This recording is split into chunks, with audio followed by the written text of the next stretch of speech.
চরমনায় পীর সাহেবের মতো একজন আল্লাহর ওলি নেক মানুষের বিরুদ্ধেও কোন কোন রাজনৈতিক দল গণমাধ্যমে যে কথা বলছেন, আমরা তার ধিক্কার জানাই, নিন্দা জানাই।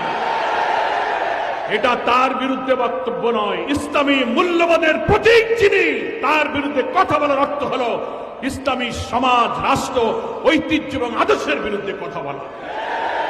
আপনারা লক্ষ্য করেছেন আমাদের সংগ্রামে আমির, বাংলাদেশ জামাতে ইসলামীর আমির ডাক্তার শফির রহমানের বিরুদ্ধেও এত কটূক্তি, কুরুচিপূর্ণ বক্তব্য সোশ্যাল মিডিয়াতে পোস্ট দিয়ে তাকেও কিন্তু অত্যন্ত খারাপ ভাবে বিকৃত করে উপস্থাপন করা হচ্ছে।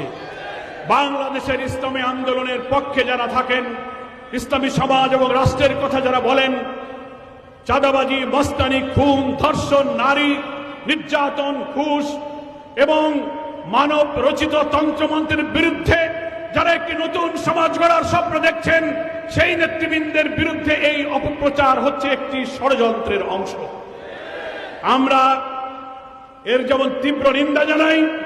জাতীয় রাজনীতিতে যারা ভূমিকা রাখছেন, সকল দল মত নির্বিশেষে আমরা বলবো, দেশবাসীর কাছে আপনি আপনার আদর্শ তুলে ধরুন।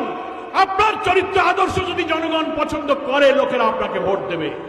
কিন্তু আপনি ব্যক্তির বিরুদ্ধে মিথ্যা প্রচার করেন কেন? অসত্য তথ্য দেন কেন? যারা জীবনে একটি মিথ্যা বলে নাই, চুরি করেন